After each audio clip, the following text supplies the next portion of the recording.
Hello दोस्तों, स्वागत है आप सभी का मेरे यूट्यूब चैनल लर्न गेट में।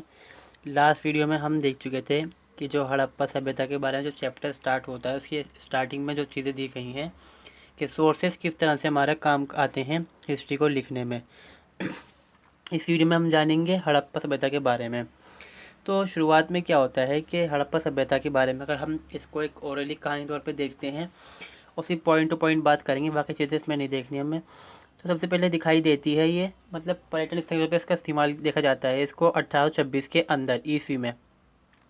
और इसमें कौन देखता है इसको? मैसन नामक अंग्रेज पर्यटन ने हड़प्पा सभ्यता के खंडरों को देखा था। तत्पश्चात कर्नल बर्सन ने 1831 में हड़प्पा के खंडर को देखा। मतलब दो लोगों ने देख लिया, पहले यहाँ पर पर्यटक ने देखा, दूसरे में क्या देखा? कर्नल, मतलब ब्रिटिश आर्मी का कर्नल रहा ये, इसने देखा इसको। मगर वो इन्होंने कहीं इस पर इतना गौर नहीं दिया कि ये कोई सभ्यता है या कुछ और चीज़ है। और जो यहाँ के आसपास के जो लोग थे रहने वाले, उन्होंने भी कभी इस पर इतना गौर नहीं दिया कि ये कोई सभ्यता होगी। उनको खंडर से दिखते थे, उन्होंने कभी नज़रअंदाज कर डाला उस चीज़ को। फिर क्या होता है 1853 में और 1857 में क्या है, कनिंघम ने हड़प्पा के खनन जो खंडर हैं उनका निरीक्षण करा। ये कनिंघम इसके पहले डायरेक्टर बनते हैं किसके? आर्कियोलॉजिकल सर्वे ऑफ इंडिया के। ठीक है। फिर 1856 में क्या होता है, भारत लाहौर से कराची तक भारत में क्या होता है, फिर बाद में विचारी गई थी लाइन, रेलवे की लाइन 1821 के आसपास का टाइम होता है, ये 1918 से बात का ही होता है, सॉरी टाइम ये। फिर इसमें क्या होता है, अब यहाँ पर क्या है कि जरूरत पड़ती है इनको ईंटों की नहीं, मतलब पटरी में ईंटें लगाने के लिए, साइड में जो उसकी पटरी जा रही होती है उसको रुकाने के लिए। तो लोग क्या करते हैं, जो कर्मचारी जो मतलब मजदूर होते हैं, वो जाते हैं इन खंडोरों पे ईंट उखाड़ के इन्हीं के ले आते हैं और लगाने लग जाते हैं। मगर क्या होता है, कुछ टाइम बाद इनको होता है कि भाई ये जो ईंटें हैं एक अनुपात के अंदर बनी हुई हैं, और तो इससे उनको क्या अंदाज़ा लगता है कि ये ईंटें किसी बड़ी शहर की हैं, मतलब किसी बिल्डिंग में से निकाल के ला रहे हैं। तो उनको इस चीज़ से अंदाज़ा होता है कि भाई सारी ईंटें जैसी हैं और बहुत सारी ईंटें हैं। तो उनको लगता है कि कोई शहर वगैरह रहा होगा यहाँ पर। फिर यहाँ से काम शुरू होता है इसके ऊपर, हड़प्पा के ऊपर खुदाई वगैरह होती है, मतलब बाद में इसका एक्सकवेशन वगैरह करते हैं जो आर्कियोलॉजिस्ट वगैरह होते हैं। फिर क्या होता है, ईंटें निकालते हैं इन खंडरों में। क्या होता है, पंजाब के मोल्टे गोमरी ज़िले में स्थित हड़प्पा खंडर भी मिलता है इनको बाद में। 1921 या 1920 के बीच में क्या होता है, दयाराम साहनी इसी प्रकार के अवशेष का क्या करते हैं, प्रशिक्षण करते हैं। मतलब दयाराम साहनी करते हैं हड़प्पा के अंदर, और जो दूसरे होते हैं राखलदास बनर्जी, वो करते हैं मोहनजोदड़ो के अंदर। यहाँ पर इन्होंने दे रखा है। ठीक है। अगला क्या होता है, सिंधु घाटी में इस सभ्यता के विस्तार एवं इसकी निजी विशेषताओं को देखते हुए इस भूखंड के नाम का नाम क्या होता है, भूखंड का विशेष का नाम, इसका मतलब क्या कहते हैं, सिंधु घाटी सभ्यता घोषित कर दिया जाता है। मतलब बाद में, क्योंकि क्या है कि सिंधु घाटी के पास बसा हुआ होता है ये इलाका, इसलिए इसका नाम रख डालते हैं सिंधु घाटी। ठीक है। बाद में क्या होता है कि पैतृन को दिखता है कि भाई सिंधु घाटी के पास बसा हुआ दिखता है बस। बाद में फिर और एक्सकवेशन होते हैं, खुदाइयाँ होती हैं, जान पहचान मतलब बहुत सारी खोजें की जाती हैं इसके बारे में। तो फिर दिखता है कि बलूचिस्तान है, गुजरात में तो सिंधु नदी नहीं बहती, और कठियावाड़ है, राजस्थान है, यहाँ पर ये चीज़ें मिलने लग जाती हैं, इसके अवशेष मिलते हैं इनको सिंधु घाटी सभ्यता के। तो बाद में फिर वो कहते हैं कि भाई सिंधु घाटी सभ्यता से बेहतर है कि हड़प्पा, क्योंकि पहला नाम जो पहला शहर मिलता है वो हड़प्पा ही होता है। आगे क्या होता है फिर इसमें, सिंधु घाटी सभ्यता हड़प्पा सभ्यता का उद्गम, हड़प्पा स्थल सभ्यता के उद्गम का प्रश्न उठता है कि विवाद है। मतलब सिंधु घाटी सभ्यता हड़प्पा सभ्यता का उद्गम, हड़प्पा सभ्यता के उद्गम के स्थान पर मतलब प्रश्न उठता है कि भाई बहुत सारे लोग मानते हैं कि ये इसकी शुरुआत कब हुई। ठीक है। कुछ लोग का अलग अलग मानना होता है कि कोई कहता है कि इस काल में बना था, किस काल से ये इस काल तक रही थी, मतलब जो टाइम पीरियड है ना इसका, जो काल निर्धारण है, उसको लेकर यहाँ पर प्रश्न हमेशा से रहता है। और जो टाइम माना जाता है, जो सबसे ख़ास हम मानते हैं वो यही है कि हम 2500 से 1500 BC का मानते हैं हम यहाँ पर, कि ये ईसा पूर्व सबसे ज़्यादा मानने यही टाइम होता है। बाकी क्या है, हर किसी का अपना अपना काल है। इन्होंने क्या कहा, डॉक्टर R.K. मुखर्जी ने क्या कहा कि 3250 से लेकर 2750 ईसा पूर्व मानते हैं ये इसको। और अगले कौन है, फ्रेड्सफर्ड ने क्या कहा कि काल क्या है, 2800 से ईसा पूर्व बताया, मतलब उस टाइम से लेकर है। डॉक्टर फरवरी ने कहा कि 2800 से लेकर 2500 है। मैके के समय कहते हैं 2800 से 2200। तो वही मतलब आ रहा है कि इसके बहुत सारे टाइम आ रहे हैं अलग अलग, इससे पता चल नहीं पा रहा कि भाई क्या टाइम टेबल इसका रहा, मतलब कौन सा इसका टाइम पीरियड रहा होगा जिस टाइम ये सभ्यता गुजरी, उस टाइम ये रही थी, उस टाइम मतलब विकसित थी, उस टाइम काम पे चलती थी, मतलब थी उस टाइम ये। और दूसरा क्या है कि फिर डॉक्टर डीपी अग्रवाल ने कहा कि रेडियो कार्बन विधि के आधार पर उन्होंने कहा कि भाई 2500 ईसा पूर्व से लेकर 2750 ईसा पूर्व, सबसे पहला तो जो सबसे ज़्यादा मान्य होता है वो यही होता है, और दूसरा जो आता है ना वो ये है, इसको माना जाता है सबसे ज़्यादा, दो को माना जाता है खासकर, बाकी तो माने उन्होंने अपनी अपनी मतलब राय दी है, जो इतिहासकार हैं या फिर जो आर्कियोलॉजिस्ट हैं उन्होंने अपनी अपनी राय दी है, मगर मान्यता सबसे ज़्यादा प्राप्त इसको है, जो सबसे ज़्यादा मान्य है 2500 से लेके 1500 ईसा पूर्व वाला, ठीक है। इसके अलावा बाकी जो चीज़ें हैं वो हम देखेंगे, बाद में देख लेते हैं नॉर्मली। क्या है, डॉक्टर फ्रेडफर्स ने सत्य लिखा है कि यहाँ बिना किसी संदेह के निर्धारित हो चुका है कि भारत की ने एक ऐसी सभ्यता संस्कृति के निर्माण में अपनी भूमिका अदा की जिसने यूनानियों से पहले इस विश्व को सभ्य बनाया। मतलब यूनानियों से पहले के सभ्य है, क्योंकि जो एथेंस वगैरह के बाद में देखते हैं हम, तो वो तो काफ़ी टाइम बाद है, वो बहुत ज़्यादा आगे चल के आता है, तीसरी चौथी पाँचवीं शताब्दी मतलब टाइमिंग होती है उसकी। और ये कब के हैं, ये तो ईसा पूर्व के हैं, मतलब कितना 2800 साल पहले इनसे भी, तो ये काफ़ी पुराने हो गए एथेंस वगैरह से। अब इसके बारे में कहा जाता है कि भाई सिंधु घाटी सभ्यता जो बनी विकसित हुई, तो इसमें कौन लोग रहा करते थे, इसके बारे में कोई पक्की जानकारी हमें नहीं मिल पाती। हर इतिहासकार, हर जो पुरातत्व वैज्ञानिक है अपने हिसाब से इसके तर्क देता है। कुछ मानते हैं कि ये जो थे, कि बताया जैसे मैंने अभी आपको कि वही जो नीग्रो थे उनको मानते हैं। कुछ कहते हैं कि ये मिश्र जाति के, जैसे मैंने कहा कि पहले ने क्या कहा कि भाई प्रमाण नहीं मिलते, सिंधु घाटी सभ्यता के नगर सभ्यता थी। यहाँ पे जो रहने वाले लोग थे वो कौन थे, आदि मग्ने, मंगोलियन, अल्पाइन और मध्य सागर मतलब द्रविड़ लोग। मतलब कौन से, मंगोलियन तो ये होगा जो क्या कहते हैं मंगोल को दिखाता है, अभी मुगल मंगोल बताते हैं इन लोगों को, ठीक है। और दूसरा द्रविड़ जो काले काले रंग, मतलब इनका रंग काला रंग होता है, जो इंडियन होते हैं असल के। और दूसरा आग्ने आदि मग्ने, के बारे में हम देख चुके हैं लास्ट वीडियो के अंदर। अब इस बारे में क्या है, तीन मान्यताएं प्रचलित हैं। पहली मान्यता क्या है कि निवासी मिश्र जाति के, मतलब सब तरह के मिले हुए थे, आदि मग्ने भी थे, और ये द्रविड़ भी थे, इसके अंदर मंगोलियन भी थे, प्रोटो ऑस्ट्राइट थे, निग्रो थे, इनके मानना सबको मानना है। और दूसरों का क्या है, एक विचारधारा क्या है कि जो द्रविड़ लोग थे वो यहाँ थे। और तीसरा है आर्य।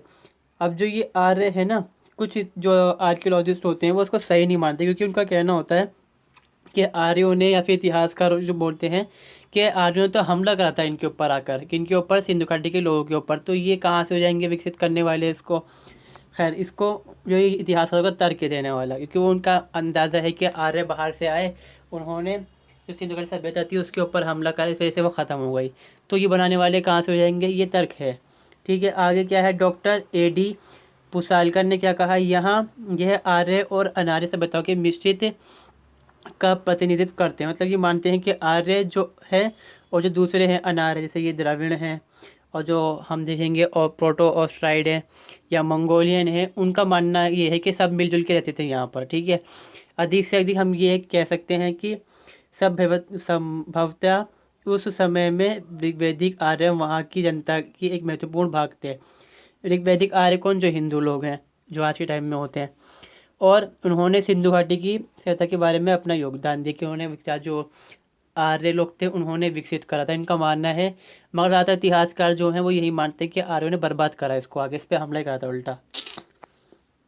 डॉक्टर त्रिपाठी ये एक इतिहासकार हैं, क्या कहते हैं इस बारे में, जब तक कि अन्य अकाट्य प्रमाण इस प्रश्न का हल ना दें तब तक हम इस विषय में निश्चित निर्णय नहीं ले सकते। मतलब जो प्रमाण हैं जो हमें सही से नहीं मिल पाए अभी तक, जिनके हम पढ़ नहीं पाए, समझ नहीं पाए, सब मोहर हैं, जो लिपि है सिंधु घाटी वालों की, हम उसको पढ़ नहीं पाए आज तक, तो बेहतर है कि हम चुप रहें उस बारे में, जब जान जाए तो बात करें इस बारे में। पंडित जवाहरलाल नेहरू जो हमारे भारत देश के पहले प्रधानमंत्री बनते हैं, वो हिस्ट्री ऑफ इंडिया लिखते हैं, मतलब हिंदुस्तान की कहानी में क्या कहते हैं वो, ये एक दिलचस्प बात है कि हिंदुस्तान की कहानी के इस उषा काल में हम उसे एक नन्हे बच्चे के रूप में नहीं देखते, बल्कि उस वक्त भी अनेक प्रकार के से सयाना हो चुका था। मतलब उन्होंने कहा कि भाई हिंदुस्तान को हम माने पुराने टाइम के अंदर, मतलब जब सिंधु घाटी सभ्यता के बारे में हम जब बात करते हैं तो वहाँ पर हम ये नहीं कह सकते कि भाई वो तो शुरुआत हुई थी, इंसान रहना शुरू हुआ था। जब हम सिंधु घाटी के बारे में देखते हैं तो हम देखते हैं कि कितनी सभ्यता है वहाँ पर, कितना विकसित जगह है, तो वो तो हम ये बात कहेंगे कोई सयानापन था, मतलब लोग समझदार थे यहाँ के, तो ये बात को उस तरह से कह रहे हैं ये। उसने ज़िंदगी की कला में रहन सहन के साधनों में काफ़ी तरक्की कर ली थी और न सिर्फ महज सुंदर चीज़ों की रचना की बल्कि आज की सभ्यता की उपयोगी और ख़ास चिन्हों अच्छे हमामों और नालियों को भी तैयार किया। हमाम जो नहाने की जगह होती है और नालियाँ। तो ये तारीफ़ कर रहे हैं किसकी, सिंधु घाटी सभ्यता के बारे में, और यूँ भी कह रहे हैं कि भाई वो एक सभ्यता थी उस समय की जो आज से बेहतर है। और डॉक्टर चाइल्ड क्या क्या कहा इन्होंने, इसके जो डॉक्टर चाइल्ड है इन्होंने क्या कहा, सिंधु घाटी सभ्यता का विस्तार प्राचीन मेसोपोटामिया, मिस्र, फारस की सभ्यताओं से भी अधिक था। क्योंकि हम देखते हैं कि छोटे छोटे एरिया कितना बसी हुई हैं ये, मगर जो सिंधु घाटी कहाँ है, पूरी सिंधु से लेकर इंडोनेशिया से स्टार्ट होती है, वहाँ से लेकर अरब सागर है, 1500 किलोमीटर तक इसका एरिया आता है। और ये कहाँ 600-700 तक के आसपास के एरिया कंप्लीट करते हैं, बस ये कवर करते हैं। इसके बारे में जो बताया गया है कि कहाँ तक इसका विस्तार था, वो ये आ गया। बलूचिस्तान ये है, यहाँ के स्थल व्यापारिक दृष्टि से महत्वपूर्ण है क्योंकि व्यापार का मामला यहाँ पर था। क्योंकि आपने देखा कि जो मोहनजोदड़ो दिखाई ये मूवी, तो उसमें दिखाया है कि धोलावीरा दिखाया है तो, और दूसरा दिखाते हैं इसके अंदर मोहनजोदड़ो वाला इलाका। धोलावीरा कितना जाता है व्यापार वगैरह करने की, नहीं वो चीज़ दिखाई गई है। तो वो बलूचिस्तान से ही होते हुए जाते हुए दिखाया उसको, मतलब जाते थे वहाँ पर वो लोग। तो व्यापार के लिए ये महत्वपूर्ण था। सुत कागडोर क्या है, ये बंदरगाह थी इसमें, ठीक है, जैसे नदी के मुहाने पर थी। सोत का कोह शादी कोह के मुहाने पर, मतलब ये नदी है ये भी। बालाकोट सोन मियानी खाड़ी के पूर्व में विंदा नदी के मुहाने पर। तो ये क्या है, बलूचिस्तान क्या है महत्वपूर्ण, सबसे खास तो इसमें सुत कागडोर ही है क्योंकि ये बंदरगाह वाला शहर है, नदी थी, नदी के आसपास बंदरगाहें बनी हुई हैं, समुद्र के आसपास बसे हुए शहर हैं ये। तो इनमें ये तो समुद्र के किनारे बसा हुआ इलाका है सुत कागडोर जो है सबसे ज़्यादा। और सबसे ख़ास ही यही है क्योंकि इसमें क्या है कि हम जानते हैं कि पहले ज़माने के अंदर जो नाव थी या नदियों में इसलिए जो नाव होती थी उससे ही व्यापार करते थे ये लोग। तो उस चीज़ को मान सकते हैं कि ये ख़ास कोट है। और बालाकोट तो है ही आज के टाइम में भी। उत्तर पश्चिम सीमांत यानी कि जो पंजाब के आसपास का इलाका होता है। उपलब्ध समस्त सागरिक सामग्री गोमल घाटी पर केंद्रित प्रतीत होती है। गोमल घाटी बताया था मैंने आपको कि कौन सा, जो अफगानिस्तान की तरफ जाता है रास्ता, हिंदुस्तान से भारत से जो होता है रास्ता। अब सिंधु इलाका है, जो सिंधु प्रांत जिसको बोलेंगे हम, सिंध प्रांत, ठीक है। सिंधु के बाढ़ वाले मैदान पर अनेक अवशेष प्राप्त हुए हैं, परंतु नदी के किनारे पर अनेक स्थल नष्ट हो गए हैं। मोहनजोदड़ो, चंदूहड़ो, जोडेर, जोदड़ो, आमरी आदि स्थल पर बहुत अवशेष प्राप्त हुए हैं। मतलब ये भी क्या है कि महत्वपूर्ण क्षेत्र है, मतलब बहुत सारे इलाके तो ख़त्म हो गए। सिंधु जो प्रांत है ये पाकिस्तान के अंदर पड़ता है, सिंध प्रांत आज के टाइम में। और ये जो है मोहनजोदड़ो हैं, चंदूहड़ो हैं, ये सारे पाकिस्तान के अंदर ही रहते हैं, ठीक है। तो आमरी पाकिस्तान में, बालाकोट इंडिया के अंदर है खैर। तो उसमें क्या है, ये कुछ तो इलाके ख़त्म हो चुके हैं बिल्कुल, कुछ इलाके आज ही मिलते हैं, पता चलता है कि सभ्यता यहाँ तक बसी हुई थी। जब हम बात कर रहे हैं कि 1500 किलोमीटर बहुत बड़ा इलाका होता है, 1500 किलोमीटर, तो उसमें तो सारे इलाके आएंगे ही है। पश्चिम पंजाब, इस क्षेत्र में सर्वाधिक महत्वपूर्ण हड़प्पा स्थल है जो रावी के सूखे मार्ग पर स्थित है। सबसे पहला स्थल यही है, ढूंढा गया पश्चिम पंजाब में, यानी कि हमारा पंजाब नहीं, पाकिस्तान वाला वाला। और ये है पूरी पंजाब में। महत्वपूर्ण स्थल रोपड़, ये हमारा अपना इंडिया वाला है। मतलब पहले कि जब पाकिस्तान में जब पंजाब था तो पंजाब पहले एक था, बाद में अलग अलग दो हिस्से हुए थे, एक पंजाब उनका, एक हमारा पंजाब है। हिसार और बनावली में प्राप्त हुए हैं यहाँ पर। अब ये हरियाणा में कहाँ है, हिसार और बनावली में। और आगे क्या है, गंगा यमुना दोआब, यहाँ भी कुछ मिलते हैं, मेरठ के अंदर मिले थे, आपने शायद देखा हो कुछ टाइम पहले, और मिले भी थे कुछ टाइम पहले भी काम चला था। और ख़बरों के अंदर भी ये चीज़ आई थी कि वहाँ खुदाई वगैरह हुई है तो सामान मिल रहा है वहाँ से पुराने ज़माने का। तो वो सिंधु घाटी सभ्यता थी, उसका सामान ही मिला है वहाँ से वो। गुजरात का कच्छ, कठियावाड़, प्रायद्वीप तथा गुजरात के मुख्य भूमि पर सिंधु सभ्यता के अनेक स्थल हैं, जिसमें एक आता है हमारा, नहीं रखा, इसमें आता है धोलावीरा। धोलावीरा बोलते हैं, धोलावीरा ही बोलते हैं। सबसे ख़ास वही इलाका क्योंकि ये व्यापारिक क्षेत्र है और मिट्टी से काफ़ी ऊपर उठा हुआ दिखाया। ये 7 मीटर, मतलब 7 मीटर 8 मीटर की ऊंचाई है मिट्टी से आज के टाइम में भी। और मानते हैं कि उस समय के अंदर ही काफ़ी ऊंचा था, करीबन 7-8 परतें बताते हैं इसके ऊपर लेयर चढ़ चुकी है मिट्टी की अब तक। मगर मतलब अब लगा लो कि किला कितना ऊंचा होगा उस ज़माने के अंदर ये। खैर इसमें जो बताया गया है वो काठियावाड़ है, लोथल है, ही बताया गया है इसमें। अन्य स्थान क्या है, बहावलपुर, जम्मू, उत्तरी अफगानिस्तान आदि स्थलों पर सिंधु घाटी सभ्यता के अवशेष प्राप्त हुए हैं। ये इसके मतलब अन्य इसके वो स्थान हो जाएंगे यहाँ पर। इसकी सामाजिक और हम देखेंगे राजनीतिक स्थिति क्या है। समाज के बारे में तो कहा गया है कि भाई घर के अंदर क्या था, घर मुख्य इकाई थी, मतलब परिवार जो होता है वो मुख्य इकाई थी, जैसे आज के टाइम में होता है। फिर परिवार से समाज बनता था, समाज से फिर ये जो राष्ट्र वाला सिस्टम होता था, इनके अंदर भी ऐसा ही सिस्टम था कुछ।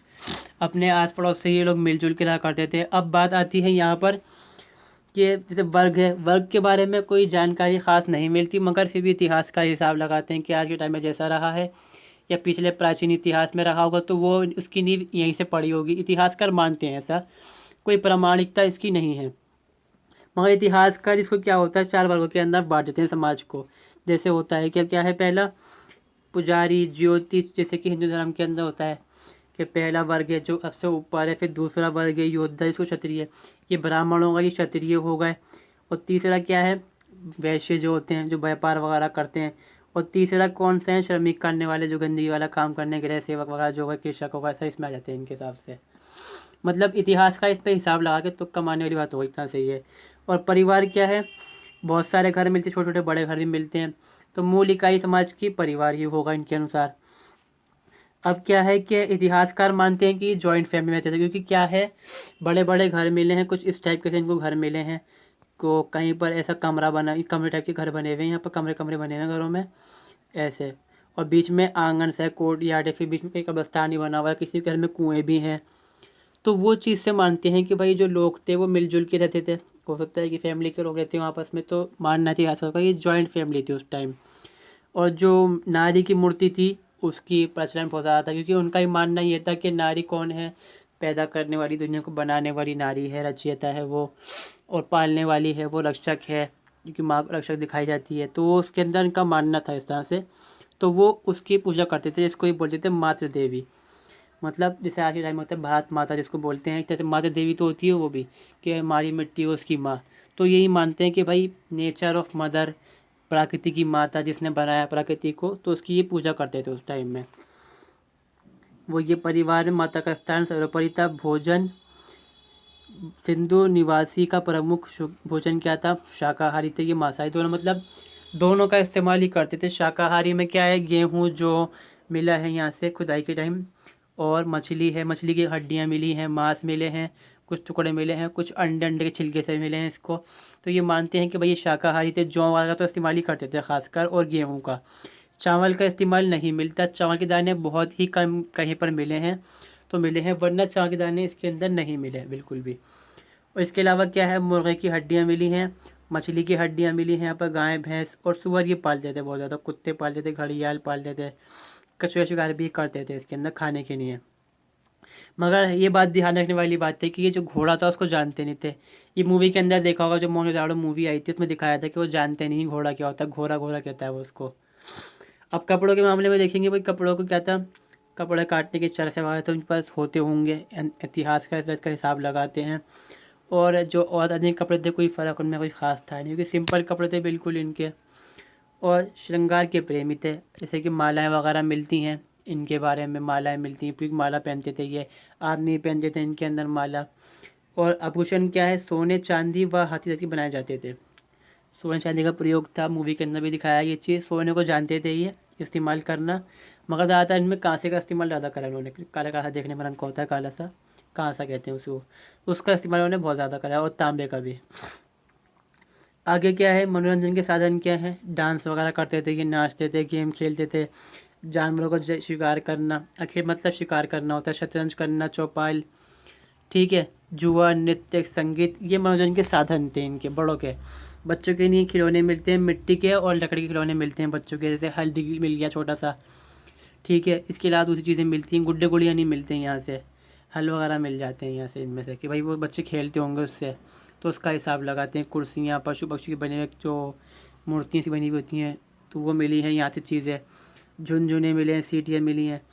आगे हम देखते हैं जो राजनीतिक व्यवस्था है उसके बारे में। 1946 में क्या होता है, खुदाई होती है, उसके दोबारा से जो फिर मतलब चीज़ें होती हैं, सारा इतिहास जो मतलब जानकारी दोबारा से लिखी जाती है, स्टार्ट की जाती है फिर से। तो उसमें क्या है कि भाई यहाँ पर मानते हैं कि जो व्यवस्था थी, मतलब कंट्रोल किसका था। कुछ लोग तो कहते हैं, जैसे हमने देखा कि मोहनजोदड़ो के अंदर क्या होता है कि जो नगर है वो 2 हिस्सों के अंदर बटा हुआ है। एक तो ऊपर उठा मिट्टी से थोड़ा सा टीला बना हुआ है वहाँ पर, और बड़े बड़े घर बने हुए हैं, मतलब बड़े बड़े भवन बने हुए हैं वहाँ पर। तो इतिहासकार मानते हैं कि जो ये राजा लोग होंगे वो रहते होंगे यहाँ पर।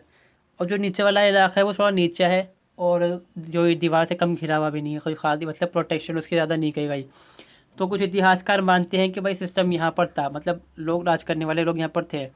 और कुछ लोग ये मानते हैं कि जो बड़े बड़े भवन थे वो जो अमीर लोग थे उनके घर थे।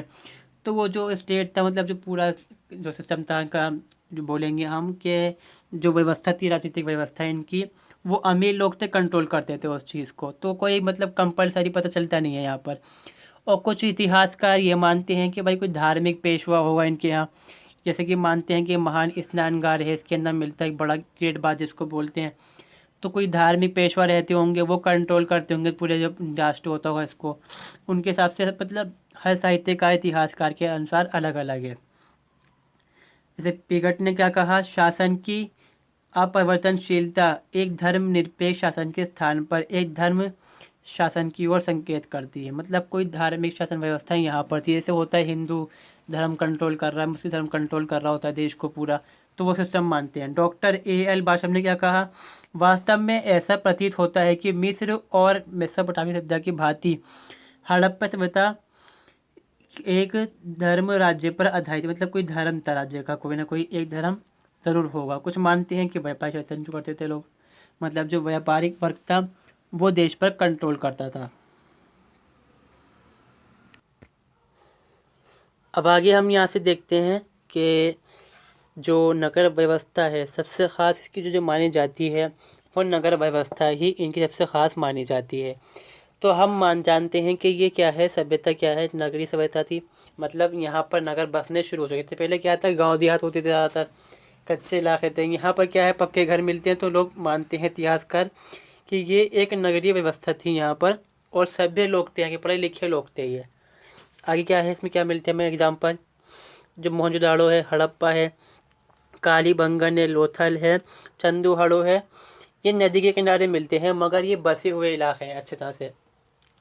ये जो दो इलाके हैं ये तो बड़े हैं, ये बड़े शहर हैं। कालीबंगन है, यहाँ फैक्ट्रीज वगैरह मिलती हैं, लोथल के अंदर हमारे हिंदुस्तान में, भारत में ही है, चंदूहड़ो है। तो यहाँ से हमें कुछ एविडेंस मिलते हैं, पक्के घर मिलते हैं, मतलब पक्की ईंट का इस्तेमाल इनके अंदर हुआ है, और बड़े बड़े घर मिले हैं यहाँ से। तो लगता है कि हाँ ये क्या है, सभ्य समाज था, पढ़े लिखे लोग थे ये, और पक्के घर बनाया करते थे, नगर इनके बसे हुए थे। नदियों में बाढ़ के नहीं क्या था, नदियों में बाढ़ आएगी तो उसकी रक्षा के लिए क्या था, बांध बने हुए थे कि शहर ना डूबे, मतलब नदी के ऊपर बांध बना रखे थे। ये मूवी के अंदर भी दिखाया गया, जो देखी होगी आपने अगर। दूसरा क्या है, नगरों का निर्माण और विस्तार, वास्तु विशारदो। वास्तु विशारदो मतलब जो हम बोलते हैं आर्किटेक्ट, जो घर को डिज़ाइन करते हैं, शहरों को डिज़ाइन करते हैं, बिल्डिंग डिज़ाइन करने का काम होता है ना, उनको बोलते हैं वास्तु विशारद। तो उनके जब बनाते थे प्लानिंग, मतलब पहले प्लानिंग होती थी कि मतलब खाका बनता था कि भाई कैसा शहर बसाया जाएगा, फिर शहर बसता था। तो भाई वही बात है कि पढ़े लिखे समझदार सभ्य लोग हैं यहाँ के। बड़ी बड़ी सड़कें मिलती हैं यहाँ पर हमें, मतलब पैरेलल काटती सड़कें मिलती हैं ऐसी, और ऐसी कट रही हैं सड़कें। तो इससे क्या है, उत्तर से पश्चिम जा रही हैं, दक्षिण से उत्तर जा रही हैं ये सड़कें। छोटी सड़कें मिलती हैं, अभी सड़कें बड़ी बड़ी हैं। जैसे हमारे इलाके में होता है कि बड़े बड़े सड़क बनी हुई होती हैं, रोड बने हुए होते हैं, छोटी छोटी गलियाँ कनेक्ट होती हैं उनसे। वही सिस्टम, बिल्कुल सेम सिस्टम यहाँ पर भी था इनके यहाँ पर, मगर ये बेहतर ढंग से बने हुए थे। जैसे हमारे यहाँ बने होते हैं सड़क के गड्ढे के अंदर सड़क बनी होती है, यहाँ पर तो वहाँ सड़कें गड्ढे में नहीं होंगी। ये बड़े शहर मिलते हैं इसके अंदर, कौन से, हड़प्पा और मोहनजोदाड़ो सबसे खासकर बड़े शहर हैं इसके अंदर। अब क्या है कि जो नगर निर्माण है अद्वितीय कला है, मतलब बहुत अच्छी तरह से बनाई गई है, खासकर किसमें, जो मोहनजोदाड़ो है बड़ा शहर है, हड़प्पा क्या है छोटा है, मोहनजोदाड़ो जो है वो बहुत बड़ा शहर है, बहुत बड़ा। बहुत सारी जो चीज़ें मिली है वो मिली हैं मोहनजोदाड़ो के अंदर, हड़प्पा में नहीं मिली।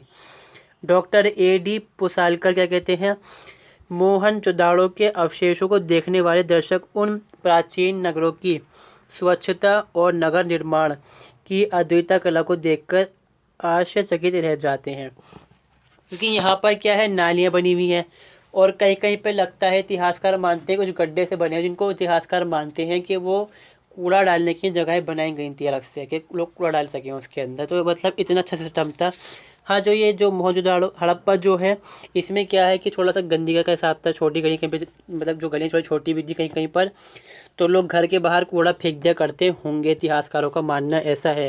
क्योंकि वहाँ से क्या मिला है कि बाहर से हड्डियाँ मिली मछली की, तो इतिहासकार मानते हैं मछली खाई डायरेक्ट बाहर फेंक डाली ऐसे ही। चावल के दाने मिल गए, जौ मिला है, घर के बाहर ही पड़ा हुआ एकदम से बिल्कुल, तो लोग मानते हैं कि बाहर खा पी के बाहर फेंक देते होंगे, तो मतलब थोड़ा सफाईदार कम थे ये। मगर जो मोहनजोदड़ो के लोग हैं वो खासकर बड़े साफ सुथरे माना जाता है इनको। सड़कें कितनी चौड़ी थी इनकी, 2.7 से लेकर 10.7 मतलब मीटर तक चौड़ी सड़कें थी, मतलब डबल लेन लाइन थे, मतलब डबल लेन सड़कें जो होती हैं आज के टाइम में। और कई कई सड़कें ऐसी मिली हैं कि बहुत ही लंबी हैं, बहुत छोटी मतलब लंबी सड़कें मिली हैं इसके अंदर, 1 मील से आधे मील से लेके इतनी लंबी सड़कें मिली हैं। जैसे आज के टाइम में होते हैं बिल्कुल सीधी सीधी सड़कें बनी हुई होती हैं, वैसे सिस्टम मिला है इसके अंदर। और सड़कें यूँ काटती थी अपना, इसको हम समकोण पे बोलते हैं, ये समकोण बन जाता है ये वाला जो होता है एकदम एंगल 90 का डिग्री का।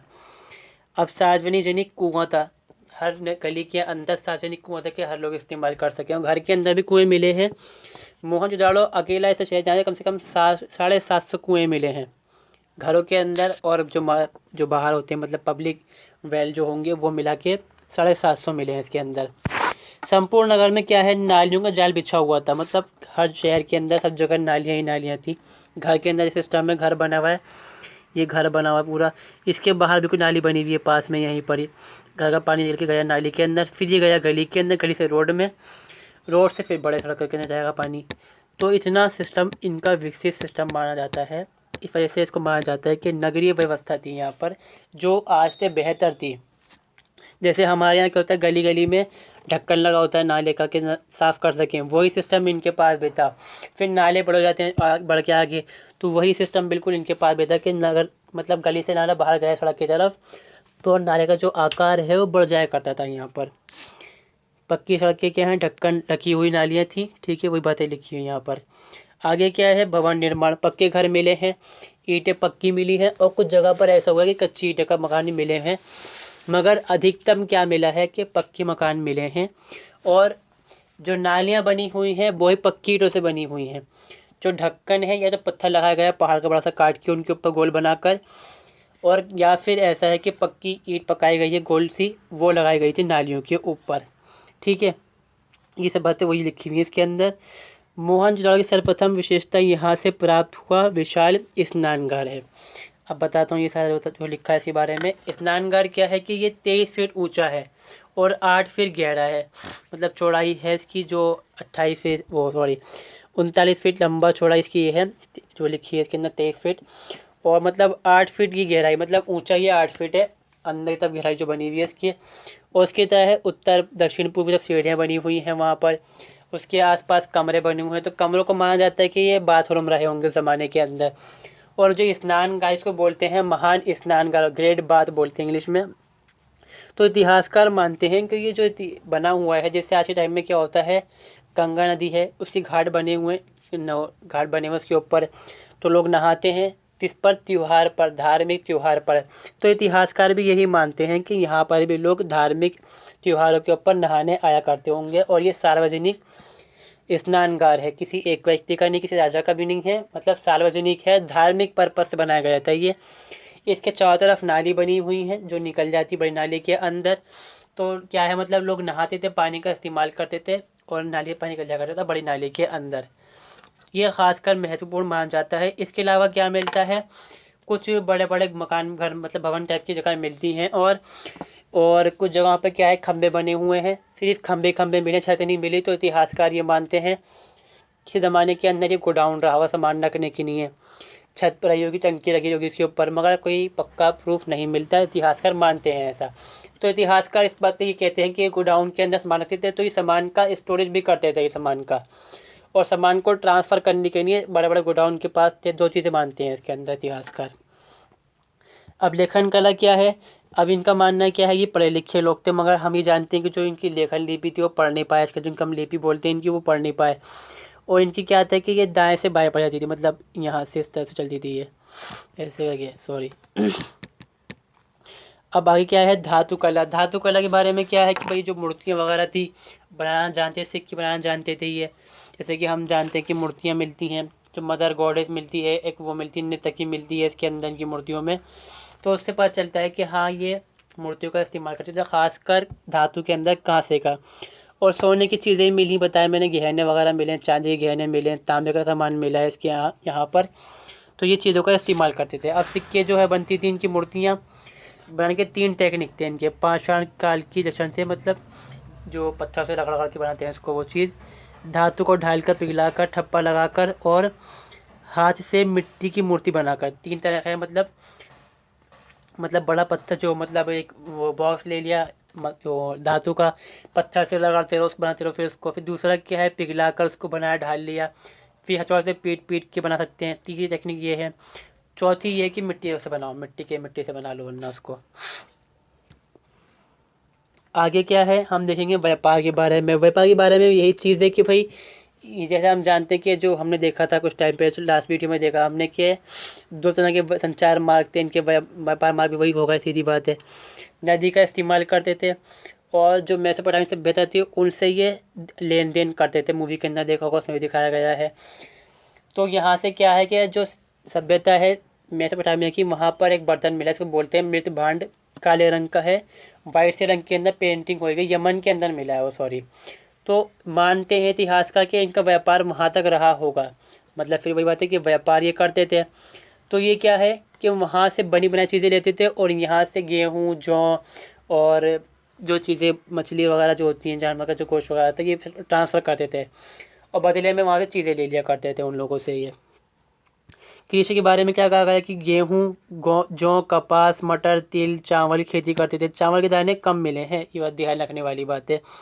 और खजूर, नारियल है, तरबूज है, केला है, अनार है, नींबू है। खजूर मंगाते ही होंगे, जाहिर सी बात है, और जो नारियल वगैरह मंगाते होंगे बाहर से। ये कृषि के लिए हल फावड़े का इस्तेमाल करते थे। हल मिले कैसे पता चलता है हमें हल के बारे में? बच्चों का खिलौना मिला है छोटा सा, उसमें लगता है कि बैल बना हुआ है छोटा सा, और पीछे गाड़ी बनी हुई है उसकी, बैलगाड़ी जो होती है। तो उससे इतिहासकार मानते हैं कि हाँ ये हल का इस्तेमाल करना जानते होंगे। हल नहीं मिले मगर ये बात है। फाल मिला है कहीं पर, फावड़े का जो डंडा मिला है, आगे से कछाली मिली है। और बड़े बड़े क्या हैं घड़ों में, क्या है अन्न भंडार की व्यवस्था मिलती है। बताया मैंने, गोडाउन का सिस्टम मिला है। जो मृत भांड मिला है यमन के अंदर, इतिहासकार उसको ही मानते हैं कि भाई ये सामान स्टोर करने का था। पीसने की चक्कियाँ थी, अनाज को पीसने की चक्कियाँ कम मिलती हैं, मगर जो कुंडली होती है, ओखली होती है, उससे कूटते हैं, वो ज़्यादा मिली हैं यहाँ पर। ठीक है। पशुपालन करते थे, घोड़ा वगैरह पालना नहीं जानते थे ये, इनको मालूम नहीं था घोड़े के बारे में। अश्व मतलब घोड़ा, इसका ज्ञान इनको नहीं था। बाकी भैंस, गाय, सुअर, बकरी पालना, कुत्ते पालना ये पाल लेते, ऊँट वगैरह ही पालते थे ये। उद्योग में क्या था? मिट्टी बर्तन बनाना, लकड़ी का काम करना और धातु को ढालने वाला काम करना, ये चीज़ें इसके अंदर आती थी। अगला इसमें क्या है कि शिल्प में कौन कौन से काम थे यहाँ पर? कुम्हार, मिट्टी बर्तन बनाने वाला, सुनार है, राजमिस्त्री, लुहार, स्वर्णकार, जौहरी, हाथ दाँत का काम करने वाला, ये सब आते हैं। बुनकर, संगीतकार और रंगरेज, कपड़े रंगने वाले। आगे क्या देखेंगे हम? व्यापार के बारे में तो हो गया, डबल आ गया दोबारा से, नहीं सॉरी ये अलग है। व्यापार क्या है? दोनों तरफ से सिस्टम था इनका, आंतरिक व्यापार भी था और बाहरी व्यापार भी था। मोहरें मिली है, जो इतिहासकार मानते हैं कि वो कपड़ों के जो बोरा सिलते थे उसे मोहर ठप्पा मारते होंगे, तो उससे हिसाब लगाते हैं। बट्टे मिले हैं यहाँ से, ठीक है। और जो तोलने की प्रणाली है वो दशमलव प्रणाली मिलती है हमें यहाँ से। छोटी आकृति जो मोहरें बनी हुई हैं उनमें क्या है? वाणिज्यिक व्यवसाय में प्रयुक्त होती होंगी, मतलब जो मोहरें थी ठप्पा लगाने की नहीं काम आया करती होंगे ज़माने के अंदर। समुद्री व्यापार के लिए सिंधु सभ्यता के लोगों ने समुद्र तट पर अनेक व्यापारिक नगर स्थापित किए। बताया मैं, सुत कागडोरता, चंद और बालाकोट हैं ये, सॉरी ये जगहें जो हैं इसमें शामिल होती हैं। अफ़गानिस्तान, ईरान, क्रीट, इनसे क्या है कि ये व्यापार करते थे, इसकी जानकारी हमें मिलती है। बैलगाड़ी का इस्तेमाल करते थे, जिसमें हम देखते हैं हल लगा हुआ तो उसमें हल ना लगा के बैलगाड़ी बन जाया करती थी वो उनके लिए। आंतरिक व्यापार में क्या है? व्यापार के बारे में चाइल्ड ने क्या कहा? सिंधु के नगरों में शिल्पी बिक्री के लिए वस्तु बनाते, इन सामानों को के विनिमय की सुविधा के लिए समाज में मुद्रा का प्रचलन या मूल्य का मापन स्वीकार था, जो स्पष्ट नहीं है। अब यहाँ पर पता चलता है कि भाई शायद मुद्रा कोई रही तो होगी इनकी, मगर स्पष्ट नहीं है, इस बारे में कोई जानकारी पक्की नहीं है हमें। धर्म के बारे में क्या है कि ये पेड़ की पूजा करते थे, एक होती है मातृ देवी जिसकी पूजा करते थे, इसको ही बोलते हैं mother of nature God, mother of nature मतलब दुनिया को पैदा करने वाली जो थ्योरी होती है, जो फिलोसफी होती है, मैथोलॉजी होती है हिंदू धर्म के अंदर, वही इनकी थ्योरी थी। और परम पुरुष कौन है जिसको ये मानते हैं? शिव आल्टी पाल्टी मारे बैठा हुआ इंसान दिखाया गया है इसके अंदर। उसके चारों आसपास हाथी घेरा बैठा, जो नीचे क्या है 2 हिरन बैठे हुए बातें सुनते हुए दिखाए गए हैं। तो वो कौन है? परम पुरुष है, परम पुरुष है। इसके अलावा क्या मिलता है? प्रजनन शक्ति की पूजा, जिसमें हम कहते हैं शिव का लिंग, जो लिंग वगैरह मिला है कुछ बट्टे बट्टे टाइप के ऐसे मिले हैं जो लिंग जैसे देखने में लगते हैं, तो इतिहासकार मानते हैं कि ये लिंग की पूजा करते थे। अगला क्या है? वृक्ष, पीपल की पेड़ की पूजा करते थे, क्योंकि ये लोग जो आज के टाइम में हिंदू धर्म के अंदर होता है कि भाई देवता निवास करते हैं, वही सिस्टम सेम बिल्कुल।